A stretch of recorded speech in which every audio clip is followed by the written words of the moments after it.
On va parler de la filière hydrogène. Comment se porte la filière française? Comment se porte l'hydrogène dans le monde? Quelles perspectives, quels enjeux, quels défis à relever? On va en parler avec Patrick Koller, directeur général de Forvia. Merci d'être avec nous. Benoît Potier, directeur PDG du groupe Air Liquide. Merci également de nous avoir rejoints en plateau. Vos deux entreprises collaborent depuis quelques années dans l'hydrogène. On va commencer avec vous, Benoît Potier. Comment se porte aujourd'hui cette filiale? La filière, on peut dire qu'elle se porte pas mal du tout. Quand on regarde la France, on est plus en phase aujourd'hui de mise en œuvre industrielle des projets. Et ça, je dirais tout au long de la chaîne, on a beaucoup parlé de production, comment produire. Aujourd'hui, on peut dire que toutes les interrogations se portent sur comment faire en sorte d'avoir en France une chaîne compétitive tout au long de la chaîne. Donc ça, je dirais que c'est important. Quand on regarde les acteurs qui sont aujourd'hui présents et qui développent, on en trouve en fait dans la production, dont Air Liquide évidemment, mais on en trouve aussi dans les applications, dans les usages. On est très associé avec Forvia dans la mobilité, mais des constructeurs automobiles, des fabricants de composants, aujourd'hui mettent en œuvre des solutions. Donc on est dans une phase qui est plus positive parce qu'on voit les premières applications concrètes de la chaîne hydrogène en France. C'est votre sentiment également, Patrick Koller? On commence à avancer très concrètement? Absolument, on a commencé par faire l'inventaire des technologies nécessaires à la fois à la fabrication de l'hydrogène et aussi aux applications ensuite. Et je crois qu'on a aujourd'hui démontré que cette filière existe, elle fonctionne, des investissements industriels ont été réalisés. Et donc on est prêt maintenant à décoller et à produire de façon significative. Cette filière hydrogène, elle a parfois été un petit peu éclipsée par l'électrique. Comment est-ce qu'elle se positionne par rapport à l'électrique? Les deux technologies sont complémentaires, sont peut-être parfois aussi un peu concurrentes lorsqu'on parle de mobilité? Elles sont à la fois concurrentes et complémentaires. Elles sont concurrentes parce que ce qui a été l'objet de toutes les attentions au début, c'était la voiture particulière. Et effectivement, les solutions entre la batterie avec son autonomie limitée et son temps de recharge long a été finalement une question. On s'est demandé de savoir si c'était ça la solution. Et l'hydrogène avec une chaîne qui n'existait pas, avec un coût qui était une question là aussi importante. Donc on a eu tendance à plutôt les opposer. En fait, toutes les études que nous avons faites, aussi bien internes à l'Air Liquide, mais en coopération avec tous les acteurs du Conseil mondial de l'hydrogène, a été de se dire mais est-ce qu'il ne faudrait pas avoir les deux?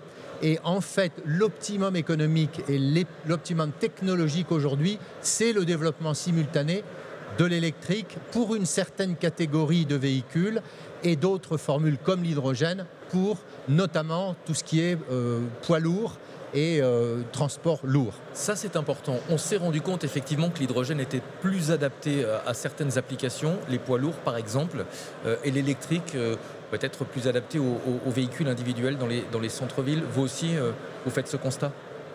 Alors d'abord, concernant la mobilité, on parle toujours d'un véhicule électrique.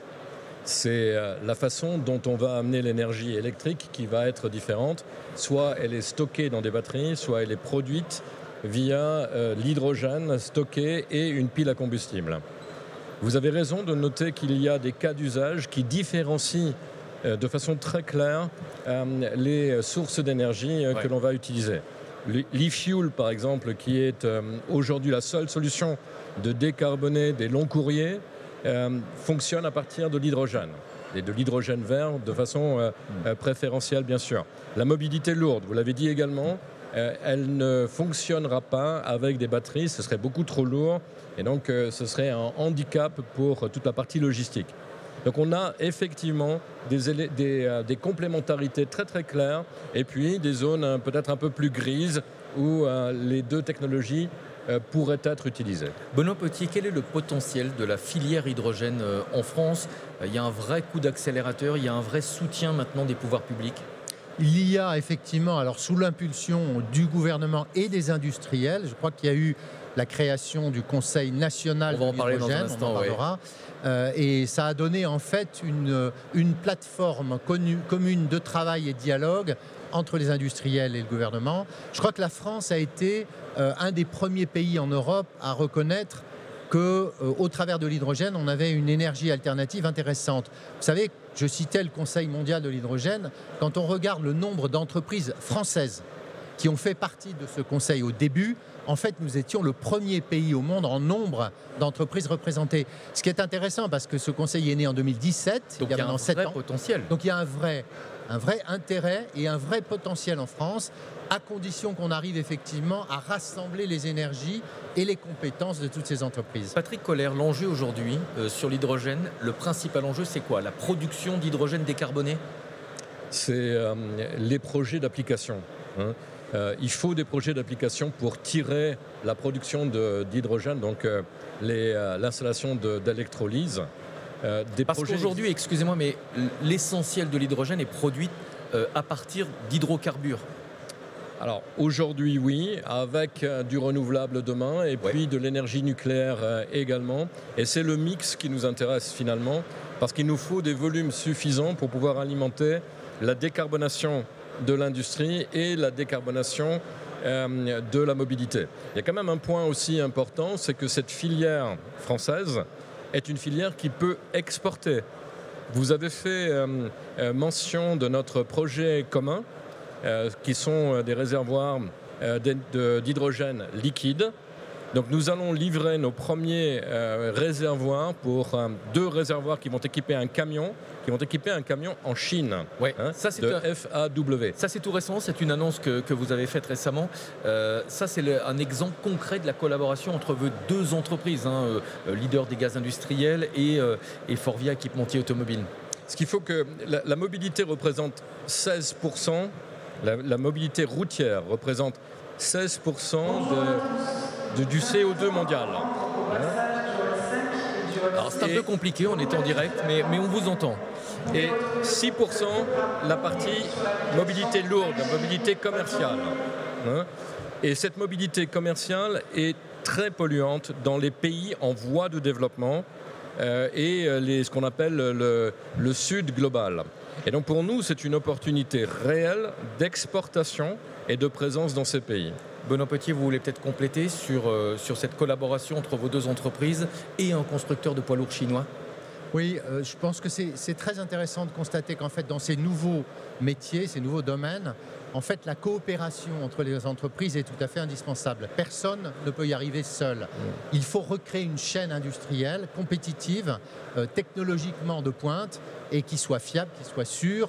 Et ça, on ne peut pas le faire tout seul. Même si nous, Air Liquide, sommes dans l'hydrogène depuis un demi-siècle, nous sommes plus dans l'hydrogène pour l'industrie que pour la mobilité. Donc on voit bien que ces marchés de la mobilité appellent en fait des coopérations entre les grands industriels. Et je suis très content qu'on ait pu trouver un projet commun en Chine, parce que nous ne travaillions pas autrefois avec Forvia. En fait, il n'y avait pas vraiment de raison, on était dans des secteurs très différents. Et aujourd'hui, on voit bien que finalement, ces nouvelles technologies appellent ce type de coopération. La capacité à vendre à l'export demain est aussi un point très important. Donc même si on le fait en Chine aujourd'hui, une coopération et un produit commun peut s'exporter partout dans le monde. Vous êtes présents tous les 2 sur ce salon Global Industrie, aussi parce que dans quelques minutes se tiendra le Conseil national de l'hydrogène que vous co-présidez tous les 2. Il a été créé en 2021. Quelle est la mission, quel est le rôle de ce Conseil national, Patrick Koller? Alors, on a commencé par faire l'inventaire de toutes les technologies nécessaires.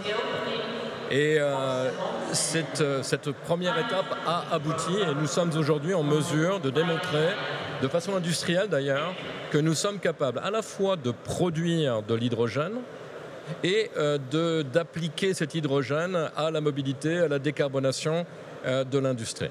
Donc ça, c'est un premier point. Maintenant, il nous faut développer l'infrastructure, développer la quantité d'hydrogène produite, la distribuer et s'assurer que les applications seront rentables assez rapidement pour qu'elles puissent s'autosuffire et croître par elles-mêmes. Vous voulez compléter? Non, je pense que, si vous voulez, je disais tout à l'heure, le Conseil mondial est né en 2017, le Conseil national en 2021. On a beaucoup travaillé avec tous les industriels et les ministères, puisqu'il y avait plusieurs ministères impliqués à l'époque, 2021, 2022. Petite pause en 2023. On est très content d'avoir ce Conseil national de l'hydrogène ici, aujourd'hui, ici à Villepinte, parce que je crois qu'on est au cœur de l'industrie, et avec tous les acteurs qui représentent la France dans le domaine de l'hydrogène. Justement, qui sont les parties prenantes, les filières, les fédérations, les instances, qu'elles soient publiques ou privées, qui sont représentées dans ce Conseil national? Alors presque toutes les filières qui ont trait à la mobilité, mais également l'industrie, on pense à l'acier, à la chimie, on pense évidemment à tous les constructeurs automobiles, d'équipements. Donc en fait, on est un peu les gaziers, les énergéticiens, nous-mêmes, Air Liquide, donc on est un peu tous réunis. On a consulté toutes les filières, on a aussi beaucoup associé France Hydrogène, qui est une association de tous ceux qui veulent aller dans le sens de l'hydrogène. Et puis du côté des pouvoirs publics, la Direction Générale des Entreprises, Direction Générale de Énergie-Climat et les ministres. Donc en fait, on a un vrai travail. Et pour la première fois, pour moi, en ce qui me concerne, ma longue carrière industrielle, je vois finalement des projets concrets aboutir grâce à un travail en fait public-privé autour d'un thème. Et ça, c'est très satisfaisant. Quels sont les sujets qui vont être abordés aujourd'hui au cours de cette réunion? C'est ce que l'on vient de se dire, c'est l'hydrogène énergie. Il nous faut faire des investissements pour augmenter la capacité d'hydrolyse. Il faut que l'on soutienne les applications, la décarbonation de l'industrie. Comment le fait-on? À quelle vitesse doit-on le faire? Quels sont nos atouts et quels sont les freins actuellement recensés? Il faut faire des investissements, c'est le nerf de la guerre. 7 milliards d'euros sont consacrés à la filière hydrogène dans le cadre du plan France 2030. À quoi est-ce qu'ils vont servir, Benoît Potier, ces financements? Ça sert essentiellement à aider au début les industriels, où qu'ils soient dans la chaîne, que ce soit de la production jusqu'aux usages, à finalement lancer les premiers démonstrateurs et puis premières unités industrielles dans le domaine de l'hydrogène. En l'absence de subventions, nous n'aurions pas la masse critique à la fois technologique et d'un point de vue marché pour pouvoir prendre tous ces risques tout seul. Alors aujourd'hui, il faut bien replacer ça dans un cadre européen. On a un certain nombre de projets et d'initiatives européennes comme les IPCEI, ces projets d'intérêt commun européens, les fonds d'innovation, qui sont en fait des moyens européens qui sont mis à disposition des États pour les aider en fait à lancer ces nouvelles technologies. Sur ces 7 milliards d'euros, est-ce qu'on sait combien ont déjà été engagés? La moitié, je dirais à peu près. Ouais, la moitié de ces fonds. Pour quel type d'investissement? Des investissements, ceux qui viennent d'être évoqués. des investissements concernant l'énergie, des investissements concernant les applications également. On a beaucoup bénéficié de l'IPCEI qui a très très bien marché, donc ce sont les fonds européens et qui nous ont permis d'accélérer. Ce qui est important maintenant, c'est qu'on ne ralentisse pas. C'est tout à fait exact. Il nous faut arriver à une masse critique de production pour que l'on puisse faire baisser les coûts. Sans ces volumes, ça va être difficile et c'est pour ça qu'on a besoin de l'État, des États européens pour nous aider à poursuivre à la bonne vitesse. Est-ce que vous avez le sentiment l'un et l'autre qu'il y a un déficit de communication sur la filière hydrogène? Les médias parlent énormément de l'électrique, on en est peut-être un petit peu coupable aussi, au point d'éclipser les avancées dans l'hydrogène. Vous êtes d'accord? Je ne pense pas que ce soit vraiment une réalité. Vous savez, aujourd'hui, il y a 40 pays dans le monde qui ont publié leur stratégie hydrogène, avec des milliards à la clé, avec des intentions d'investissement, de soutien aux filières. Donc l'hydrogène, en fait, est en train de prendre sa place. La communication est plus axée vers le grand public, qui, lui, s'intéresse beaucoup plus à la voiture particulière et beaucoup moins aux véhicules lourds. Mais quand on va imaginer que les trains, les bus, les véhicules utilitaires et puis demain les bateaux, les avions pourront être en fait pilotés à l'hydrogène, eh bien je crois que le grand public va dans un deuxième temps réaliser qu'en fait l'hydrogène s'est introduit dans le système énergétique. On vous connaît très bien tous les deux sur BFM Business, vous êtes des invités réguliers, Patrick Koller, directeur général de Forvia, Benoît Potier, PDG du groupe Air Liquide. Vous êtes des industriels, vous êtes présents dans ce métier depuis de nombreuses années. Est-ce que vous ressentez, quand vous regardez ce salon aujourd'hui, une fierté d'être industriel qui peut-être n'était pas aussi forte il y a quelques années? Alors une fierté certainement. Je crois que l'industrie est importante pour notre pays. Je pense que l'innovation et l'industrie sont des solutions et non pas des causeurs de problèmes. Je pense que notre économie en a absolument besoin. Et je vois du dynamisme, je vois de l'innovation. On le voit aussi avec les startups. Et c'est tout à fait ça va dans le bon sens. Benoît Potier, vous aussi, vous avez le sentiment que l'image a changé?